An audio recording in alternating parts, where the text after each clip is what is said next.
আসসালামু আলাইকুম প্রিয় দর্শক বন্ধুরা। আজকে মূলত থাকছে একটা রিপোস্ট বা ট্রিবিউট ভিডিও। ২ বছর আগে আমার চ্যানেলে একটা বাংলা হরর নাটকের রিভিউ করেছিলাম, যেটার নাম ছিল আলো। তবে সে সময় চ্যানেলটা নতুন থাকায় খুব একটা ভিউ হয়নি। কিন্তু আমার মতে ৮ বছর আগে মুক্তি পাওয়া এই নাটকটা কিন্তু কাহিনীর বিচারে আমার দেখা গত দশকের অন্যতম সেরা বাংলা হরর নাটক ছিল। জাস্ট এক্সপ্লেনেশন ভিডিওটার শেষ পর্যন্ত থাকলেই আপনি বুঝতে পারবেন কেন এটাকে আমি গত দশকের অন্যতম সেরা হরর বাংলা নাটক বলছি। এক্সরসিজম, আত্মা ভর করা, ব্ল্যাক ম্যাজিক, ভুডু ম্যাজিক কি ছিল না এই নাটকে। পার্থ বড়ুয়া, অপি করিম, তমালিকা কর্মকার সবাই দারুণ অভিনয় করেছেন পুরো নাটক জুড়ে। বারবার যখন মনে হয়েছে কাহিনী বুঝি এখানেই শেষ, তখন সেখান থেকেই নতুন করে আবার টুইস্ট শুরু হয়েছে। আচ্ছা, আর কথা না বাড়িয়ে চলুন কাহিনী এক্সপ্লেনেশন শুরু করা যাক। প্রথমেই আমরা দেখতে পাই সুমন সাহেব এবং তার স্ত্রী রুমি এর সাজানো গোছানো সুখের সংসার। দীর্ঘদিন প্রবাস জীবন কাটিয়ে অতপর তারা বিয়ে করে দেশে সেটেল হয়েছেন। তারা দুজন দুজনকে অনেক ভালোবাসে। তবে রুমির অভিযোগ, সুমন অফিসে অনেক বেশি সময় দেয় এবং তাকে বাসায় একা থাকতে হয়। যেহেতু রুমি এর আগে ২০ বছর কানাডাতে ছিল, তাই তার দেশে সেরকম কোনো বন্ধু বান্ধব নেই। সময় কাটানোর জন্য সে সুমনকে অনুরোধ করে সে যেন অফিস থেকে আগে আগে বাড়িতে চলে আসে। এভাবেই খুনসুটির মধ্য দিয়ে চলছিল তাদের সুখের সংসার। এরই মাঝে প্রেগনেন্ট হয়ে পড়ে রুমি। সুমন যখন গোসল করছিল তখন একটা চিরকুট গুজে দেয় সে দরজার নিচ দিয়ে, যেখানে একটা ছোট্ট বাচ্চার ছবি আঁকা ছিল, যে বলছিল, বাবা আমি আসছি। বাবা হবার খবর শুনে সুমন খুবই খুশি হয়ে যায়। তারা এই সুসংবাদটাকে সেলিব্রেট করে এবং সুমন এরপরে রুমিকে ডক্টরের কাছে নিয়ে যায়। যেহেতু প্রথম বেবি, তাই ডক্টর সুমনকে বলে রুমি এর ভালো মতো কেয়ার নিতে এবং রুমি যেন দুশ্চিন্তা না করে সে ব্যাপারটা লক্ষ্য রাখতে। সুমন তখন তার মাকে ফোন করে ঘটনাটা জানায় এবং তার মাকে অনুরোধ করে ঢাকায় এসে রুমির সঙ্গে থাকতে।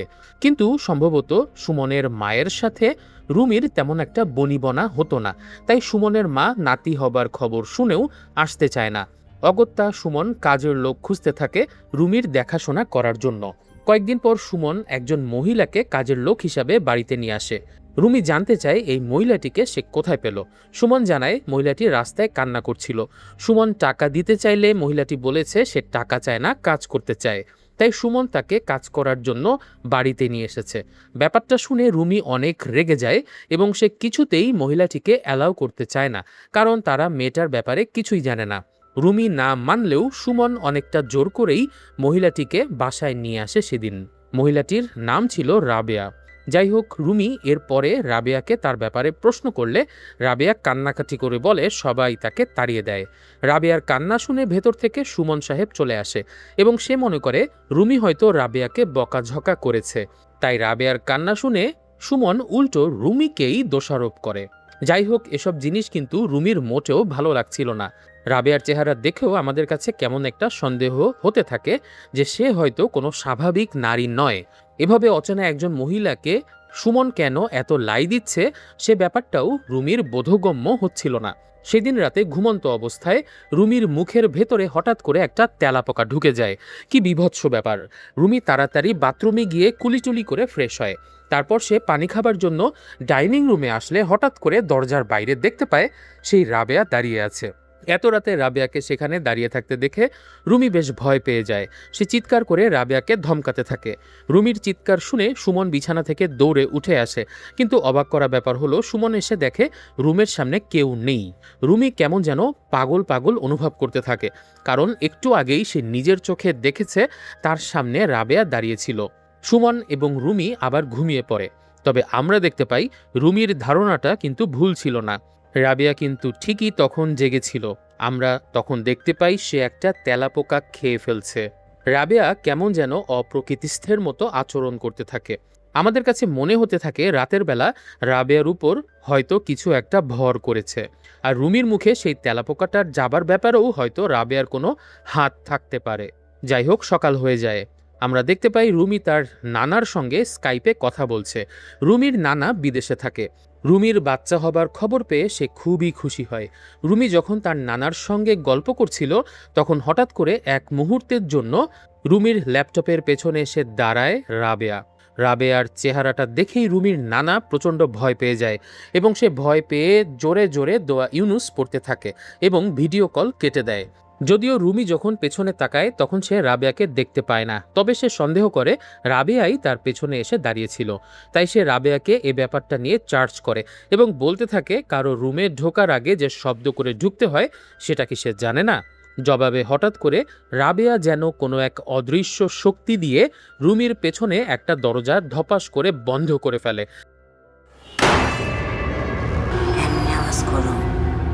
এবং রুমিকে প্রশ্ন করে, এইভাবে শব্দ করব? রুমি অনেক ভয় পেয়ে যায় এবং সে দ্রুত রুম থেকে বের হয়ে যায়। সেদিন রাতে সুমন দেরি করে বাসায় ফিরে আসে। তারা যখন ঘুমাচ্ছিল তখন মাঝরাতে সুমন বিছানা থেকে উঠে কোথায় যেন যায়। রুমির ঘুম ভাঙলে সে দেখে সুমন পাশে নেই। একটু পরে সুমন বিছানায় ফিরে আসে। রুমি সুমনকে অনুরোধ করে সে যেন রাবেয়াকে বাসা থেকে বের করে দেয়, কারণ রাবেয়ার কার্যক্রমগুলো তাকে ভাবাচ্ছে এবং সে অনেক ভয় পাচ্ছে। তার এই ব্যাপারগুলো কেমন যেন ঠিক মনে হচ্ছে না। সুমন ব্যাপারটা একেবারেই পাত্তা দেয় না। সুমনের কাছে মনে হতে থাকে রাবেয়া খুবই অসহায় একজন মহিলা এবং রুমি ওভারথিঙ্ক করছে। নিজের স্বামীর কাছ থেকে গুরুত্ব না পেয়ে রুমি কাঁদতে থাকে মুখ ঢেকে। যাই হোক, পরদিন সকালবেলা সুমন অফিসে চলে যায়। ঘরে রুমি এবং রাবেয়া ছাড়া আর কেউ নেই। রুমির তখন প্রেগনেন্সি এর মাঝ পর্যায়ে আছে। সে হাঁটতে হাঁটতে রাবেয়ার ঘরের দিকে যায়। সেই ঘর থেকে কেমন যেন একটা লাল আলো ঠিকরে বের হয়ে আসছিল। রুমি ঘরের কাছে গিয়ে দেখতে পায় রাবেয়া কি যেন করছে এবং পুরো ঘর জুড়ে একটা অদ্ভুত রকমের ভয়ঙ্কর উটকো গন্ধ বের হয়ে আসছে। কিছু গন্ধ থাকে একদম ভেতর পর্যন্ত ভয় ধরিয়ে দেয়। এটাও সেরকম একটা গন্ধ। রুমি দ্রুত বাসার বাইরে চলে যায় এবং তার বমির উদ্রেক হয়। সে সময় সিঁড়ি দিয়ে নিচে নামছিল তাদেরই ওপরতলার ভাড়াটিয়া অপু। রুমির এই অবস্থা দেখে সে রুমিকে পানি খেতে দেয়। এই অপুর কিন্তু এক্সারসিজম অর্থাৎ মৃত আত্মাকে কারো শরীরে ভর করিয়ে তার সঙ্গে যোগাযোগ করার যে পদ্ধতি সেটা নিয়ে কিছু ধারণা ছিল। ভেতরের গন্ধটার তীব্রতা এত বেশি ছিল যে বাইরে থেকে অপু সেই গন্ধটা অনুভব করে এবং তার সন্দেহ হয় এই বাসাতে কিছু একটা আছে। সাধারণত এক্সরসিজম প্র্যাকটিস করার সময় যে উপকরণগুলো ব্যবহার করা হয়, যেমন কর্পূর কিংবা মৃত পচা কোনো প্রাণী, সেসবের গন্ধ আসছে ভেতর থেকে। সে রুমিকে প্রশ্ন করে তাদের বাড়িতে কি ব্ল্যাক ম্যাজিকের চর্চা হয় কিনা। রুমি অবাক হয়ে না সূচক উত্তর করে। তবে রুমির স্বামী সুমন কিন্তু এরকম কোনো গন্ধই পায় না। আমরা কিন্তু জানি সাধারণত কোনো বাড়িতে অশরীরী কোনো শক্তির উদ্ভব হলে তার প্রথম লক্ষণ হলো বাজে উটকো গন্ধ আসা সেখান থেকে। আর যার উপর কালো জাদু করা হয় সে কোনো গন্ধ পাবে না, তবে সে ছাড়া অন্যরা এই গন্ধটা অনুভব করতে পারবে। হতে পারে রাবেয়ার কালো জাদুর শিকার হয়ে গেছে সুমন। এমনিতেই আমরা রাবেয়ার পুরো ঘর জুড়ে এরকম বিভিন্ন ধরনের কালো জাদুর সিম্বল দেখতে পেয়েছি। সেদিন রাতে আমরা দেখতে পাই সুমন সাহেবকে রাবেয়া বেশ মজা করে খাবার তুলে দিচ্ছে। দুজনকে ঘনিষ্ঠভাবে এত হাসাহাসি করতে দেখে রুমির মনে কিন্তু সন্দেহ হয়। সে রাবেয়াকে বকাঝকা করতে থাকে এবং সেখান থেকে চলে যেতে বলার পরও রাবেয়া দাঁড়িয়ে থাকে তাদের সামনে। স্বামী স্ত্রী একসঙ্গে যখন খাওয়া দাওয়া করে তখন কাজের মেয়ের এরকম বেয়াদপি রুমি সহ্য করতে পারে না। সে রাবেয়াকে একটা থাপ্পড় দেয়, কিন্তু এই থাপ্পড় দেওয়ার কারণে সুমন সাহেব রুমির ওপরে বেশ রাগ দেখায়। তবে রাবেয়া কিন্তু দুঃখ পায় নাই বলে আড়াল থেকে একটা শয়তানি কুটিল হাসি দেয়। সেদিন রাতে সুমন সাহেব পানি খেতে গেলে রাবেয়া ভেতর থেকে মোবাইলে গান বাজাতে থাকে। আগে যদি জানিতাম রে বন্ধু তুমি হইবা পর, ছাড়িতাম না বাড়ি আমি ছাড়িতাম না ঘর। সেই গানের শব্দ শুনে সুমন সাহেব রাবেয়ার রুমে এসে দেখে রাবেয়া সাজুগুজু করছে।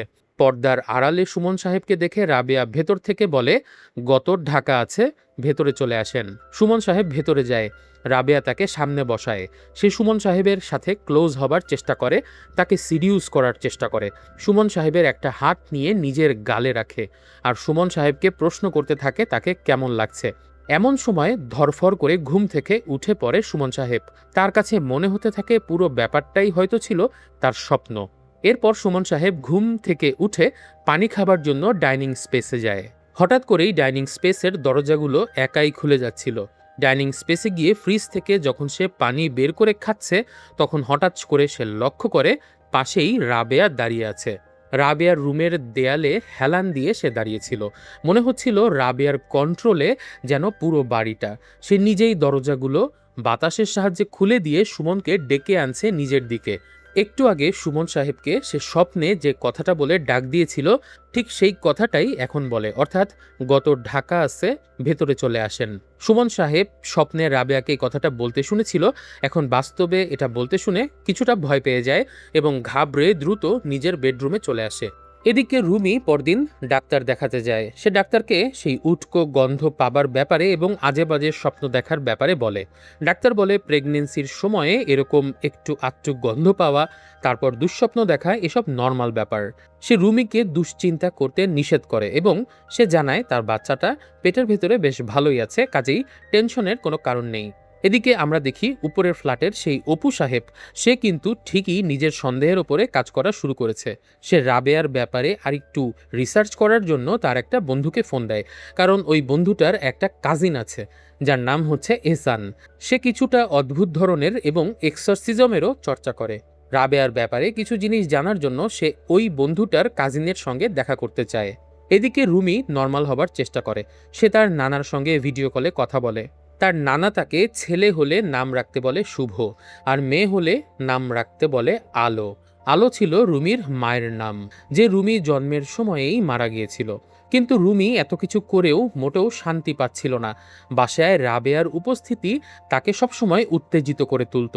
তার মনে হতে থাকে তার স্বামী সুমনের সাথে রাবেয়ার পূর্ব পরিচয় ছিল, অর্থাৎ সুমন যে গল্পটা বলেছিল যে সে রাবেয়াকে রাস্তা থেকে তুলে নিয়ে এসেছে, আসলে মোটেও তা নয়। রাবেয়া সুমনের পূর্ব পরিচিত এবং তাদের মধ্যে কোনো একটা সম্পর্ক ছিল কোনো এক সময়। কিন্তু এ ব্যাপারগুলো তো আসলে প্রমাণ করার মতো নয়। সে সিঁড়িতে দাঁড়িয়ে অপু এর সাথে কথা বলতে থাকে এবং রাবেয়াকে তার বাসা থেকে বের করার জন্য অপু এর সাহায্য চায়। তারা যখন কথা বলছিল তখন হঠাৎ করে তাদের বাসার দরজাটা ধপাস করে বন্ধ হয়ে যায়। আমাদের কাছে কেন যেন মনে হতে থাকে দরজার আড়াল থেকে রাবেয়া দাঁড়িয়ে তাদের সব কথা শুনছিল। তো অপু তার বন্ধুকে নিয়ে প্ল্যান মতো তার সেই বন্ধুর কাজিন এহসানের বাসা যায়। তবে এই বন্ধুর কাজিনটা একটু অন্য ধরনের। সে রাবেয়ার কথা শুনে যেটা ধারণা করে সেটা হলো রাবেয়া আসলে খুব অসহায় একটা মেয়ে। তার ভেতরে অনেক ভয় কাজ করে। তার মধ্যে সবসময় একটা ইনসিকিউরিটি থাকে যে সবাই তার ক্ষতি করতে পারে। যারা তাকে কাছে টেনে নেয় তাদেরকে সে আপন করে নেয়, আর যাদের কাছে তার ক্ষতি হবার সম্ভাবনা থাকে সে আগে থেকেই তাদের উপরে আক্রমণাত্মক হয়। মানুষের যখন আপনজন বলতে কেউ থাকে না, তার আশেপাশের সবাই যখন তাকে দূর দূর করে তাড়িয়ে দিতে চায়, তখন মানুষ কোনো একটা বিশ্বাসের ওপরে আস্থা খুঁজে বেড়ায়। সম্ভবত রাবেয়াও একইভাবে কোনো অশুভ শক্তির কাছে নিজেকে সঁপে দিয়েছে। আশেপাশের সকল মানুষের অবহেলার হাত থেকে বাঁচার জন্য হয়তো সে ব্ল্যাক ম্যাজিকের চর্চা শুরু করেছে। তবে যেহেতু রাবেয়ার সুমন সাহেবকে মোহবিষ্ট করে রেখেছে, তাই তাকে ওই বাসা থেকে সরানোটা কিছুটা কঠিন হবে। তবে এহসান সাহেব হেয়ালি করে একটা কথা বলে যে যা কিছু সত্যি সেটা তো প্রমাণ করা যায়, কিন্তু যেটা সত্যি না সেটাও কিন্তু প্রমাণ করা যায়। এই কথাটা দিয়ে সে আসলে কি বোঝাতে চেয়েছিল সেটা আমরা একটু পরেই দেখতে পাই। এদিকে আমরা রাবেয়াকে দেখতে পাই। আমরা সেখানে দেখি রাবেয়া তার রুমে দেয়ালে অনেক ধরনের সিম্বল এঁকে সেখানে ব্ল্যাক ম্যাজিকের চর্চা করছে, অর্থাৎ আমাদের ধারণাই ঠিক, রাবেয়া কোনো স্বাভাবিক নারী নয়।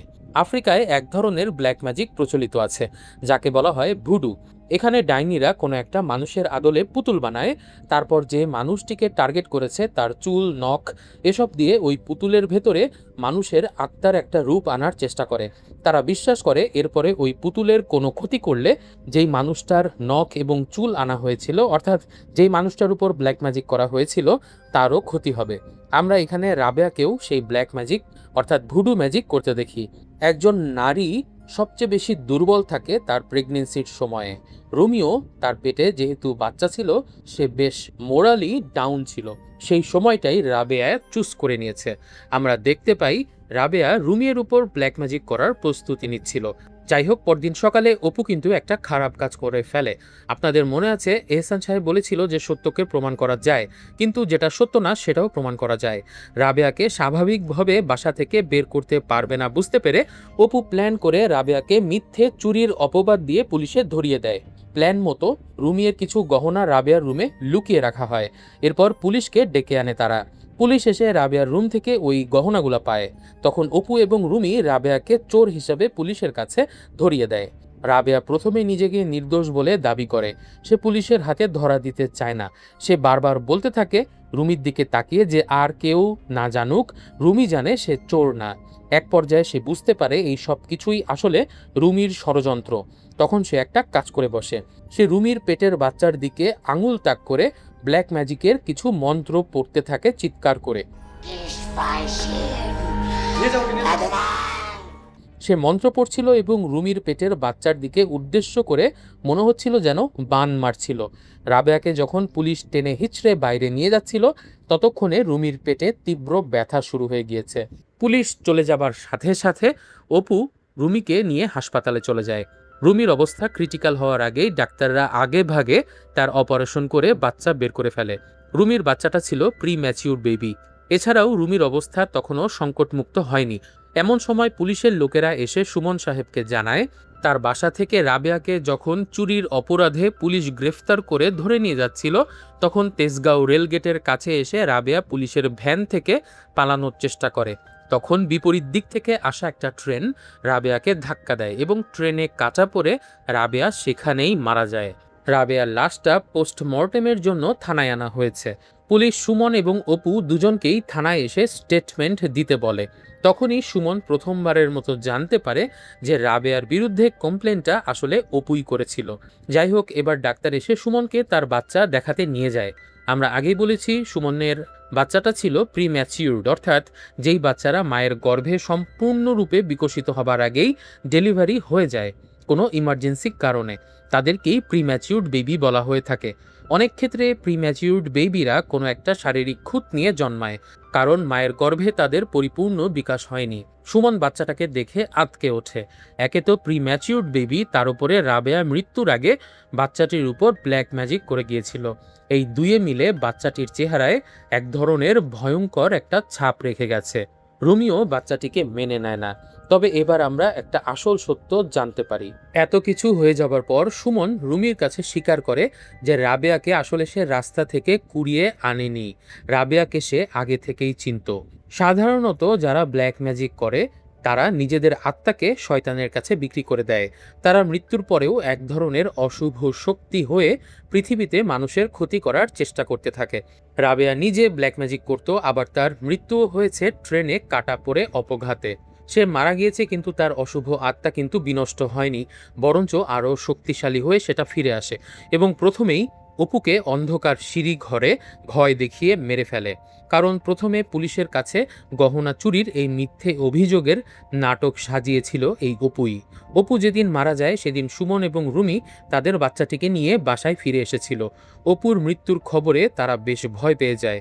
দিনের বেলা রুমি যখন বাসায় একা থাকতো, হঠাৎ একদিন সে রাবেয়ার রুমে যায় এবং ওই রুমে রাবেয়া সারা দেয়াল জুড়ে বিভিন্ন ধরনের ব্ল্যাক ম্যাজিকের সিম্বল এঁকে রেখেছিল। এসব সিম্বল দেখে রুমি অনেক ভয় পেয়ে যায়। সেদিন যখন দুপুরে এসে সে ঘুমাচ্ছিল, তখন পাশের রুম থেকে তার বাচ্চা এক অদ্ভুত ধরনের কান্না করতে থাকে। সেই শব্দ পেয়ে সে দ্রুত ওই রুমে যায় এবং সে খেয়াল করে দোলনাতে তার বাচ্চাটা নেই। হঠাৎ কান্নার শব্দ লক্ষ্য করে সে উপরের দিকে তাকায় এবং দেখে তার বাচ্চাটা উপরের দেয়ালে হেঁটে বেড়াচ্ছে।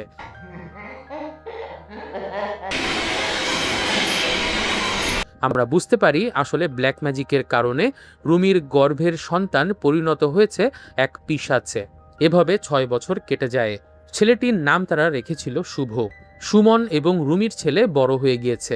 ছেলেটাকে দেখতে অনেক ভয়ঙ্কর হয়েছে। তার মুখের এক পাশ আমাদেরকে কখনোই দেখানো হয় না এবং ব্ল্যাক ম্যাজিকের প্রভাবে পিশাচ হয়ে জন্ম নেয় তার মধ্যে বেশ কিছু অলৌকিক শক্তিরও উদ্ভব হয়। শুভর চেহারা প্রচণ্ড ভয়ঙ্কর হবার কারণে রুমি কখনোই বাসাতে ছেলের কোনো ছবি টানাতে পারেনি এবং মন থেকেও শুভকে তার ছেলে হিসাবে মানতে পারেনি। তার ধারণা রাবেয়া তার সন্তানকে তার গর্ভেই মেরে ফেলেছিল এবং তার বদলে ভরে দিয়েছিল ওই পিশাচকে। শুভ স্কুলে যেতে চাইলে সেটা নিয়ে রুমি এবং সুমনের মধ্যে বেশ ঝগড়া শুরু হয়, কারণ রুমির ধারণা সুমনের পাপের কারণেই তাদেরকে এখন ভুগতে হচ্ছে। হঠাৎ করেই আমরা তাদের পাশে একটা আগুনের স্ফুলিঙ্গ ফুটে উঠতে দেখি, যেখানে শুভ দাঁড়িয়েছিল। আমরা বুঝতে পারি শুভর হঠাৎ করে এরকম আগুনের স্ফুলিঙ্গ তৈরি করার ক্ষমতা আছে। এ সমস্ত কারণে শুভকে তারা বাইরে নিয়ে যেতে পারে না, কারণ শুভকে দেখলে আশেপাশের সব বাচ্চারা ভয় পেয়ে যেত। এমনকি রুমির নানাও শুভকে দেখে ভয় পেত। সে আর দেশেতে কখনো আসেইনি, বরঞ্চ ভিডিও কলেও কথা বলা বন্ধ করে দেয়। এভাবেই চলছিল তাদের সংসার। হঠাৎ একদিন রুমি ছাদে গিয়ে আবিষ্কার করে শুভ ছাদ থেকে নিচে পড়ে মারা গেছে। শুভ মারা যাবার পর তাকে কবর দেওয়া হয়। সুমন কিন্তু শুভর মৃত্যুর কারণে রুমিকেই দায়ী করতে থাকে, কারণ রুমি সন্তান হিসাবে কখনোই শুভকে মেনে নেয়নি এবং মায়ের দায়িত্বও কখনো পালন করেনি। তার বেখেয়ালের কারণেই হয়তো শুভ ছাদ থেকে পড়ে মারা গেছে। আবার এমনও হতে পারে নিজের মায়ের কাছ থেকে এরকম অপমান অপদস্থ হবার কারণে বা অন্যান্য শিশুরা যখন তাকে দেখে ভয় পেত, এ সমস্ত কারণে শুভ নিজেও ছাদ থেকে লাফ দিয়ে আত্মহত্যা করতে পারে। তবে যেটাই হোক, সুমন সবসময় শুভ মারা যাবার জন্য রুমিকেই দায়ী করেছে। কিন্তু সন্তান হারাবার পর এবং সেই সঙ্গে নিজের স্বামীর বিভিন্ন ধরনের কথা শোনানোর কারণে রুমি ভয়ঙ্কর লেভেলের ডিপ্রেশনে চলে যায়। মানসিক শকে থাকার কারণে সে একদিন অজ্ঞান হয়ে পড়ে। তখন তাকে হাসপাতালে নিয়ে যাওয়া হয়। হাসপাতালে ডাক্তার তাদেরকে পরামর্শ দেয় সবকিছু ভুলে গিয়ে নতুন করে শুরু করতে। সুমন এবং রুমিও সেটাই করে। তারা সেই বাসাটা ছেড়ে দিয়ে নতুন একটা বাসায় যায় এবং সবকিছু নতুন করে শুরু করে। কয়েক বছর পর তাদের ঘর আলো করে এক ফুটফুটে কন্যা সন্তান জন্ম নেয়। রুমির মায়ের নামানুসারে তার মেয়ের নাম রাখা হয় আলো। আলো কিন্তু স্বাভাবিকভাবেই বড় হতে থাকে, তার মধ্যে কোনো ধরনের অস্বাভাবিকতা ছিল না।